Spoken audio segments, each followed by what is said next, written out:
अस्सलाम वालेकुम। मेरा नाम है दानिश मकसूद और आप देख रहे हैं मेरा YouTube channel Dawn news editorials.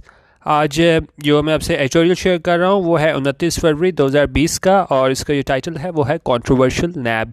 अब इसमें राइटर ने जो है वो तनकीद की है किस पे, नैब, नेशनल अकाउंटेबिलिटी ब्यूरो, इस पे इन्होंने तनकीद की है। और कंट्रोवर्शियल क्या होता है? मतनाज़ा। तो ये कह रहे हैं कि वो इसकी आप हैसियत कह लें, नैब की मतनाज़ा हैसियत, उस बारे में इन्होंने बयान किया है। साथ इन्होंने ये भी बताया है कि इसकी ये जब बनाया गया था डिक्टेटर की जानिब से, वो इन्होंने इसमें पहले बताया है। फिर इसमें बताया है कि जो तरीक़ाकार ये इख्तियार करते हैं इन्वेस्टिगेशन के लिए, उस पर तनकीद की है। और ये भी इन्होंने कहा है कि जी ये इसमें कोई क्रेडिबिलिटी जो है इस इदारे की बिल्कुल नहीं रही है, और ये बिल्कुल इस तरह है कि जो हुकूमत जो है वो अपने जो मुखालफिन हैं उनको नीचा दिखाने के लिए नैब के ज़रिए जो है वो उन पर दबाव डालती है। और एंड में जो है इन्होंने एडिटोरियल के एंड में ये कह के ख़त्म किया है कि इसको बंद ही कर देना चाहिए। तो आप इसको ये कह सकते हैं कि जी पूरी एडिटोरियल में जो है वो जो कड़ी तनकीद की गई है इस नैब पे, इनके तरीक़ाकार पे, और कि जिस तरीके से ये काम कर रहे हैं और जो इनकी अब तक कारकर्दगी रही है पिछले 20 सालों में, तो उसको कड़ी तनकीद का निशाना बनाया गया है। एडिटोरियल स्टार्ट करते हैं।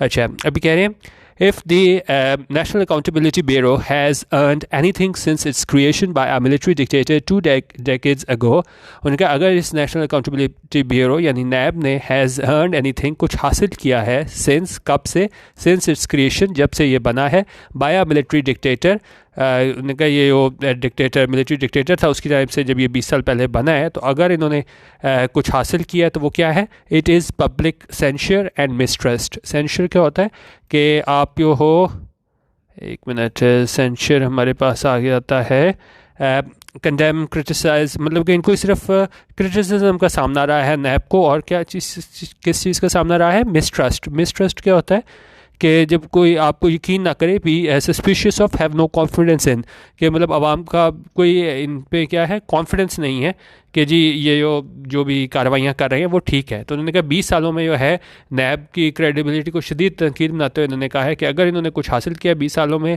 तो वो क्या है? Public सेंशर and mistrust. आगे चलते हैं। The anti corruption watch dog. अच्छा, अब बेसिकली नैब का मकसद तो ये था कि जी ये जितनी भी करप्ट प्रैक्टिसेस हैं उसका खात्मा करे। तो एक तरीके से ये क्या था? एंटी करप्शन वॉच डॉग, के करप्शन का खात्मा करने के लिए वॉच डॉग था। वॉच डॉग क्या होता है?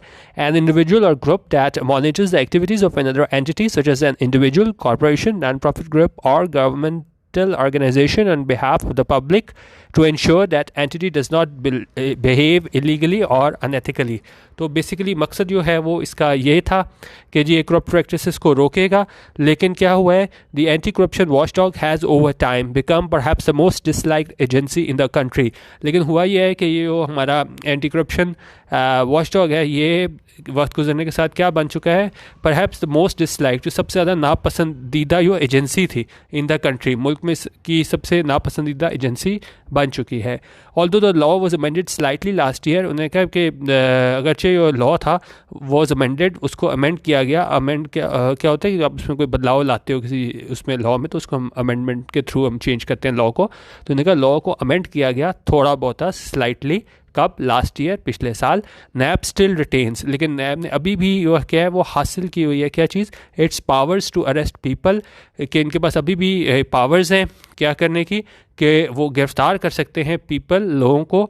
किस बात पे गिरफ्तार कर सकते हैं? ऑन मेयर कंप्लेंट्स, सिर्फ एक आपकी शिकायत पे है ना, सिर्फ शिकायत पे उसको गिरफ्तार कर सकते हैं। एंड एलिगेशंस, एलिगेशंस क्या होते हैं? इल्ज़ामात। And allegations of corruption and financial wrongdoings, और कोई भी करप्शन के इल्ज़ामात पे और फाइनेंशियल मिसडूइंग के, आप कह लें कि माली कोई बेकायदगियों पे जो है वो सिर्फ अगर शिकायत इनको दे दी जाए तो वो उस पर गिरफ्तार कर सकते हैं। द ट्रूथ इज़ डैट, सच्चाई ये है कि क्या है? NAB has hardly any success to its credit. NAB hardly यहाँ पे किस सेंस में यूज़ हुआ है कि हैज़ हार्डली एनी सक्सेस, यानी इनके पास सक्सेस जो है वो ना होने के बराबर है, बहुत कम इनको कामयाबियाँ मिली हैं। The truth is that NAB has hardly any success to its credit, उनके क्रेडिट पे ऐसी कोई कामयाबी नहीं है टू प्रूव, कि वो ये प्रूव कर सकें। क्या प्रूव कर सकें? दैट इट इज़ अडेप्ट होता है किसी चीज़ में महारत हासिल होना, that it is adept at investigating white collar crime, कि ये अडेप्ट है यानी कि इससे अबूर हासिल है, महारत हासिल है किस चीज़ में, एट इन्वेस्टिगेटिंग, कि आप इंक्वायरी करने में, तहकीक करने में, किस चीज़ में इनको महारत है, white collar crime. White collar crime क्या होते हैं? White collar crime refers to financially motivated, non-violent crime committed by businesses and government professionals. It was first defined by the sociologist Edwin Sutherland in 1939 as a crime committed by a person of respectability and high social status in the course of their occupation. ये Wikipedia से ली थी, वहाँ से भी आप मज़ीद detail भी check कर सकते हैं। तो बेसिकली मकसद इसका ये था कि ये करप्ट प्रैक्टिसेस को रोके, लेकिन अभी तक जो है ये जो वाइट कॉलर क्राइम है उसको इन्वेस्टिगेट करने में नाकाम रही है। The task it has been interested, और ने कहा यही टास्क था, यही इसी काम के लिए ही ये एजेंसी गवर्नमेंट की एजेंसी बनाई गई थी। The task it has been interested, कि वो टास्क जो इसे दिया गया था, with and that is the justification for existence, और इसकी एग्जिस्टेंस और इसकी जो है मौजूद होने की जो जस्टिफिकेशन है, वजह वो भी यही थी कि भाई उसने काम ही ये करना था। लेकिन राइटर ने शदीद तनकीद बनाते हुए कहा है कि जिस चीज़ के लिए ये बनाई गई थी वही जो है अपना काम मुकम्मल तौर पे करने पे नाकाम रही है, यानी कि ख़ास तौर पे इन्वेस्टिगेट करना वाइट कॉलर क्राइम को। तो नैब जो है इसमें मुकम्मल तौर पे नाकाम हो गई है। Had the accountability law not provided for, उन्होंने कहा अगर अकाउंटेबिलिटी लॉ में एक ना प्रोविज़न होती किस चीज़ की, प्ली बारगेन। प्ली बारगेन क्या होता है कि आप उसमें मान लेते थे कि हाँ भाई इसमें हमने जुर्म किया है, और उसमें उसका जितने भी आपकी अमाउंट होती थी जिसका आपने गबन किया होता था, तो उसकी परसेंटेज दे के आप छुट जाते थे। तो उन्होंने कहा कि अब पहले मैं प्ली बारगेन बता दूं, फिर पूरा सेंटेंस पढ़ते हैं। The plea bargain is an agreement in a criminal case between the prosecutor and defendant whereby the defendant agrees to plead guilty और nolo condatory to a particular charge in return for some concession from the prosecutor। ये भी Wikipedia की definition है, मैं ज़्यादातर जो है वो विकिपीडिया की ही लेता हूँ डेफिनेशन, ताकि वो आसानी से भी मिल जाती है और आप मज़ीद डिटेल में भी उसको पढ़ सकते हैं।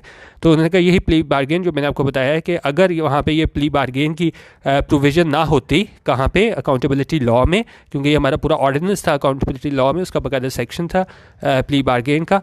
तो और उसमें क्या था, deals with suspects and allowed NAB investigators to adopt the controversial high-handed approach, it would have nothing to flaunt। उन्होंने कहा अगर ये प्ली बारगेन की जो शिक जो है वो ना होती उस लॉ में, नैब लॉ में, डील्स विद दी, और उसमें वो क्या करते हैं, ये डील करते हैं सस्पेक्ट्स के साथ, एंड अलाउड नैब इन्वेस्टिगेटर्स, और उसमें लॉ में क्या है कि ये इजाज़त देती है नैब इन्वेस्टिगेटर्स को टू अडॉप्ट, तो वो क्या इख्तियार करें, अडॉप्ट करने का मतलब होता है इख्तियार करना, कंट्रोवर्शियल होता है मतनाज़ा, और हाई एंडेड क्या होती है, हाई एंडेड अप्रोच होती है इम्पीरियस आर्बिट्रेरी, कि अपनी मर्ज़ी से आप जो इस्तेमाल कर लेते हो ना, विद यूजिंग पावर और authority without considering the feelings of other.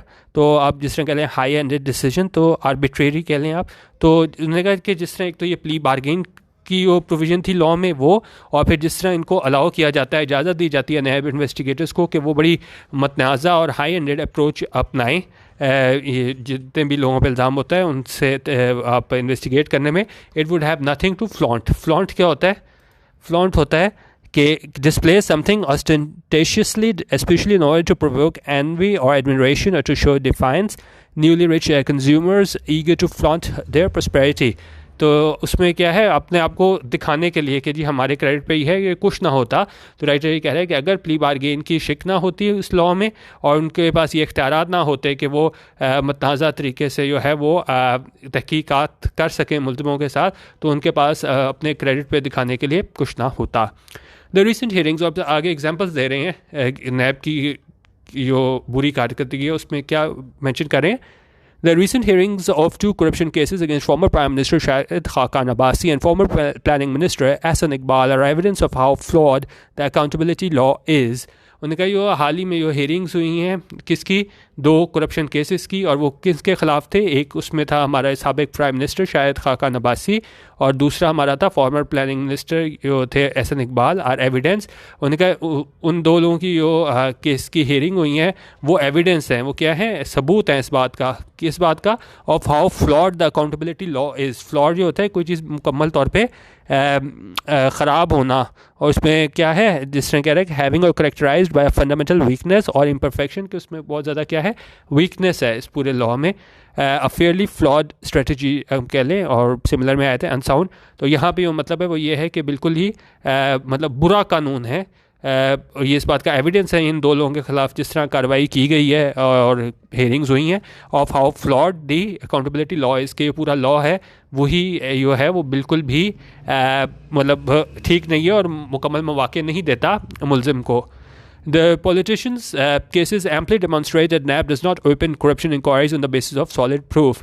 उन्होंने कहा ये केसेस थे वो amply मतलब वो क्या demonstrate, वो क्या जाहिर करते हैं, that NAB does not open corruption inquiries, कि NAB जो है वो इंक्वायरीज शुरू नहीं करता किस चीज़ पे, सॉलिड प्रूफ पे। उन्होंने कहा वो वैसे ही कंप्लेंट पे और वैसे स्टार्ट कर लेता, लेकिन जब तक उनके पास ठोस सबूत नहीं होते तो ये नहीं है कि उनके पास ठोस सबूत आए तो ही वो कार्रवाई शुरू करें, वो वैसे ही कार्रवाई स्टार्ट कर देते हैं। Nor do it's investigators care about actual probes, और उन्होंने कहा ना ही इनके जो इन्वेस्टिगेटर्स होते हैं वो तहकीक करने वाले, वो क्या करते हैं, वो केयर करते हैं कि एक्चुअल प्रोब्स के वो देखें, प्रोब करें केस को कि हमें शायद कोई क्लू वगैरह मिल जाए। तो उन्होंने कहा बगैर सॉलिड एविडेंस के ही वो कार्रवाई स्टार्ट कर देते हैं।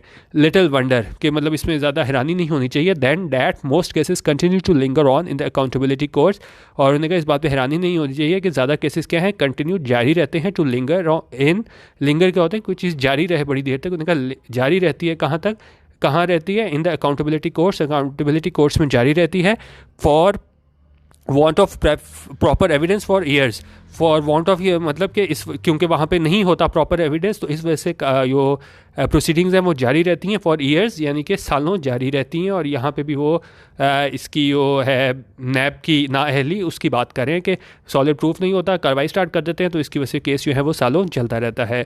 इन granting bail to the two former public representatives the other day, और उन्होंने कहा इन ग्रांटिंग बेल जमानत देते हुए किन्हें, दो साबिक पब्लिक रिप्रेजेंटेटिव्स को, तो the Islamabad high court laid bare the many faults in the NAB's investigation. तो उन्होंने कहा इस्लामाबाद हाई कोर्ट ने जो है वो काफ़ी उस तरफ इशारा किया फॉल्ट्स को, जो खामियां थी किसमें, नैब्स की इन्वेस्टिगेशन कि इनके जो तरीक़ाकार थे इन्वेस्टिगेशन करने का और प्रोसेस का, तो उस बारे में इन्होंने काफ़ी खामियों की निशानदेही की। किसने की, इस्लामाबाद हाई कोर्ट ने।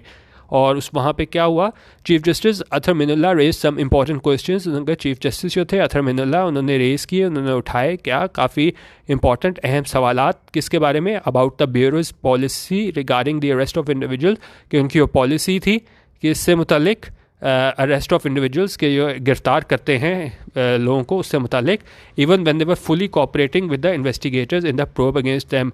और साथ उन्होंने ये भी बयान किया कि भाई जब वो आपके साथ फुली तौर कोऑपरेट कर रहे हैं, ताउन कर रहे हैं इन्वेस्टिगेटर्स के साथ इन द प्रोब, प्रोब क्या होता है, किसी चीज़ का जो है वो आप कह लें इन्वेस्टिगेशन। तो उन्होंने कहा जब ये इन्वेस्टिगेशन इंक्वायरी हो रही थी इन दो लोगों के खिलाफ, तो अगर ये मुकम्मल तौर पर कोऑपरेट भी कर रहे हैं तो फिर भी जो है इनकी जो कार्रवाई पे जो की है इन पब्लिक रिप्रेजेंटेटिव्स के साथ, तो उस पर जो अथर मिनुल्लाह ने है वो तनकीद की है नैब के किरदार पे, and blatant violation of the suspects constitutional rights. और ये भी कहा कि इन्होंने खुल्लम खुला खिलाफ वर्जी की है, किसकी, सस्पेक्ट जो मतलब जिन पे इल्ज़ाम है कि वो मुलविस हैं जुर्म में, ख़ासतौर पे ये फाइनेंशियल रॉन्ग डूइंग्स में।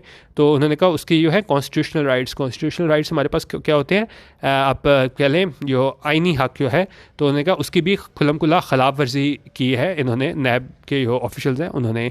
अपेरेंटली ज़ाहिरी तौर पे NAB investigators have made no headway against mister Abbasi. उन्होंने कहा उन्होंने कोई पेशरफ नहीं की है कि नैब इन्वेस्टिगेटर्स ने किस केस में against mister Abbasi, mister Abbasi के केस में, हु वाज अरेस्टेड, जिससे अरेस्ट किया गया, गिरफ़्तार किया गया ऑलमोस्ट 7 months बैक, के 7 महीने पहले जिसे गिरफ़्तार किया गया in the controversial LNG case.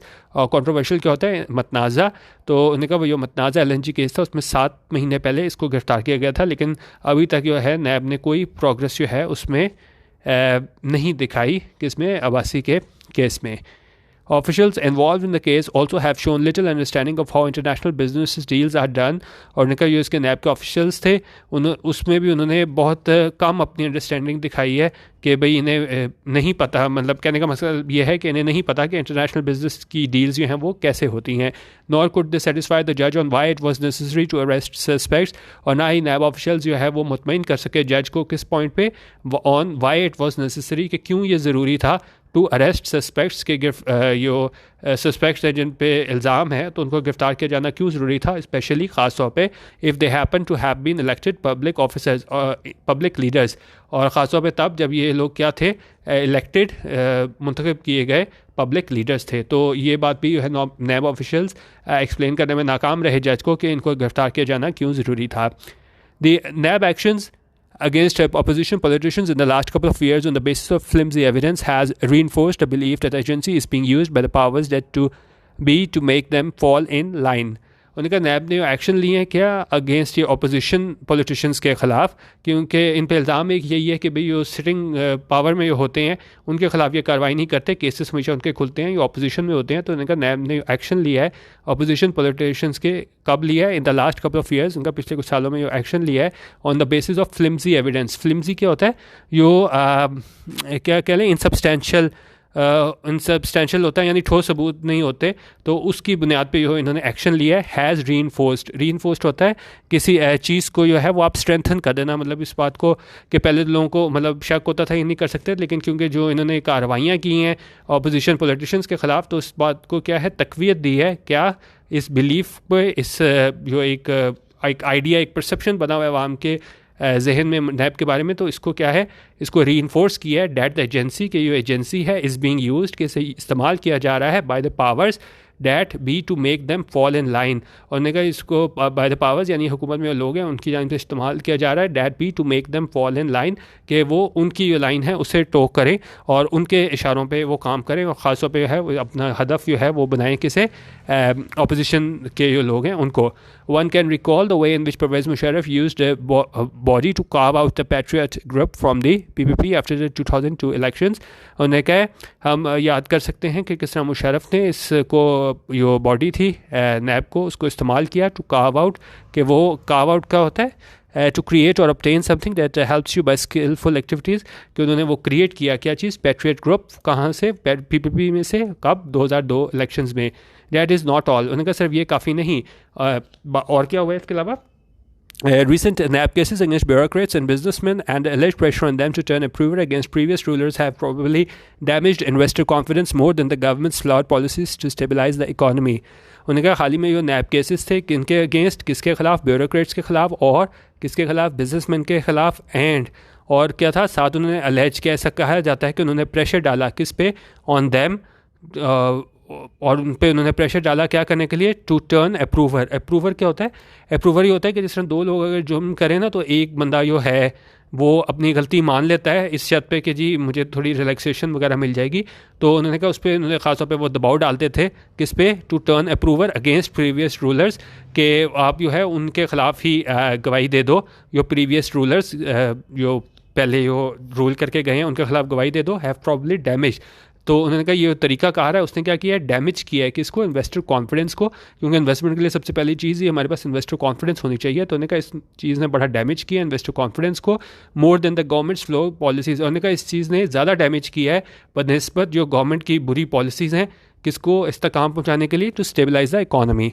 It is because of these reasons, उनका ये जो हैं रीजन्स हैं, ये जो वजूहात हैं जिसकी वजह से डेट मैनी आर कॉलिंग, के काफ़ी जो लोग हैं वो कह रहे हैं for the reform of the accountability law, के इस्लाहात लाई जाएँ। रिफॉर्म क्या होता है, इस्लाहात लाई जाएँ, किधर लाई जाएँ, ऑफ द अकाउंटेबिलिटी लॉ, के अकाउंटेबिलिटी लॉ में जो है एहतसाब का जो लॉ है उसमें जो है वो इस्लाहात लाई जाएँ, and anti corruption watch dog, और एक तो इस लॉ में भी इस्लाहात लाई जाएँ, और ये हमारा पूरा तरीका कार है इसका एंटी करप्शन वॉच डॉग का, इसके तरीक़ाकार में भी जो है वो इस्लाहात लाई जाएँ। इनफैक्ट नैब लॉस्ट इट्स क्रेडिबिलिटी, उन्होंने कहा नैब जो है वो lost its credibility quite a while back, उन्होंने कहा काफ़ी अर्सा पहले जो है वो अपनी क्रेडिबिलिटी, अपनी साख जो है वो खो चुकी है, and needs to be shut down. और बड़ा एक्सट्रीम इन्होंने बात करते हुए राइटर ने कहा है कि इसको बंद कर देने की ज़रूरत है, क्योंकि देखा जाए तो हम एडिटोरियल में और दूसरे में भी मतलब इतनी हार्श टोन इस्तेमाल नहीं करते, उसमें कोई रीजंस देते हैं कि क्या कर लेना चाहिए इदारे को, या कोई भी आपका कोई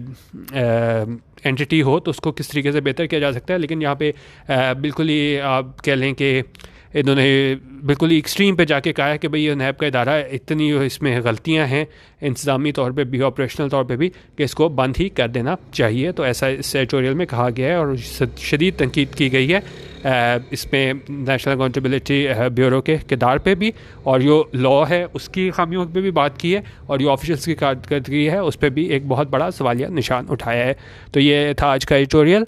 इसके अलावा जो हमारा यूट्यूब पे है डॉन न्यूज़ एडिटोरियल्स चैनल, वो भी सब्सक्राइब कर सकते हैं। और बाकी व्हाट्सएप पे आज मैंने काफ़ी शेयर किए थे इसके पीडीएफ में, अगर आपको चाहिए हो, डॉन और ट्रिब्यून और दूसरे हमारे जितने भी इंग्लिश न्यूज़पेपर्स आते हैं। आज तो मैंने काफ़ी शेयर किए थे, नेशन और बिजनेस रिकॉर्डर, ये आज मैंने काफ़ी ज़्यादा शेयर किए थे, वो आप चेक कर सकते हैं ग्रुप पे भी, और क्यू ओपिनियन का हमारा पेज है वहाँ पे भी चेक कर सकते हैं। ठीक है, अच्छा, और ये WPS ऑफिस आप ऐप डाउनलोड करके इसके सारे मीनिंग्स भी देख सकते हैं। ठीक है, वीडियो देखने का बहुत शुक्रिया। अल्लाह हाफिज़ और पाकिस्तान जिंदाबाद।